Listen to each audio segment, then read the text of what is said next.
عمران سرور صاحب، پوتے کی وراثت کے متعلق لوگوں میں بڑی غلط فہمی پائی جاتی ہے اور وہ کیوں محروم کیا جاتا ہے، وضاحت فرما دی جائے۔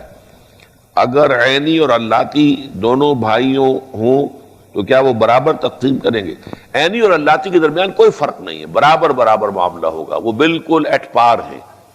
البتہ پوتا یتیم، میں نے آپ سے عرض کیا تھا نا کہ اس میں قاعدہ ہے، ایک دائرہ ہے، اس دائرے کے اندر اگر کوئی موجود نہیں ہے تو سیکنڈ دائرے میں وراثت جائے گی۔ اگر تو کوئی بیٹا نہیں ہے، ایک شخص فوت ہوا ہے، اس کے 5 بیٹے تھے، 5 بیٹے جو ہیں وہ اس کی زندگی میں فوت ہو گئے، البتہ بیٹوں کی اولادیں ہیں، تو اب تو پوتے جو ہیں وارث ہو جائیں گے، اس لیے کہ پہلا دائرہ بالکل ختم ہو گیا ہے۔ لیکن پہلے دائرے میں ایک بیٹا بھی موجود ہے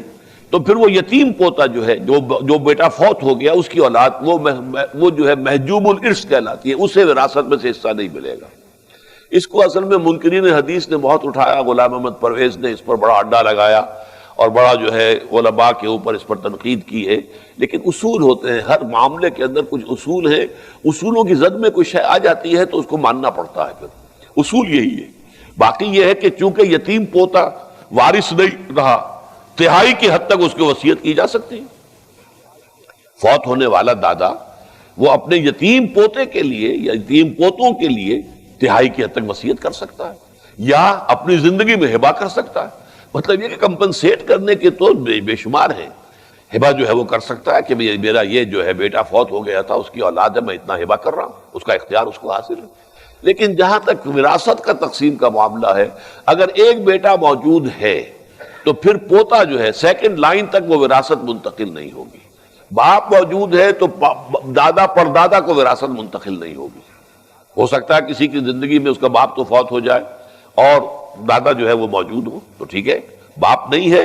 دادا ہے، دادا کو وراثت مل جائے گی۔ لیکن اپنی زندگی میں انسان چاہے، اصل میں یہ جو ملکیت کا تصور ہے اسلام میں، یہ اینک میری ملکیت ہے، میں جس کو چاہوں دے دوں، جب چاہوں فروخت کر دوں، جس کو چاہوں ہدیہ کر دوں، جو بھی چاہوں، یہ میری ملکیت ہے۔ اسی طریقے سے اپنی ملکیت اپنی زندگی میں انسان ہبہ کر سکتا ہے، لیکن اس کا قبضہ بھی دینا ہوگا۔ ہبہ تبھی مکمل ہوتا ہے جب باقبضہ ہو، اور یہ کہ اس میں یہ کہ وارث کو بھی ہو سکتا ہے، ایک بیٹے کو سارا کچھ آپ دے سکتے ہیں، قانوناً جائز ہوگا، اور اس کے اوپر دنیاوی عدالت جو ہے کوئی حرف نہیں اٹھا سکتی، کوئی اس کے اوپر جو ہے تنقید نہیں کر سکتی۔ لیکن اگر اس میں ناانصافی کی گئی ہے، اگر ناانصافی کا کوئی خاص سبب ہو، کوئی ایک بیٹا جو ہے وہ آوارہ ہے، بدقماش ہے، اور اندیشہ یہ ہے کہ وہ ساری جائیداد جو ہے بگاڑ دے گا، خراب کر دے گا، فرض کیجئے کوئی کسی کے پاس اس قسم کا کوئی عذر موجود ہے اور وہ 2 ہی بیٹے ہیں، تو وہ ساری جائیداد اگر ہبہ کر دیتا ہے اس بیٹے کو جس کو وہ کہتا ہے وہ صالح ہے، سمجھدار ہے،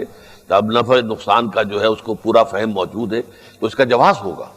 لیکن اگر ایسی کوئی شکل نہیں ہے اور خامخواہ جو ہے کسی ایک بیٹے کو آپ نے وراثت سے محروم کیا ہے، تو در حقیقت یہ بہت بڑا گناہ ہوگا۔ البتہ قانوناً اس کا حق حاصل ہے،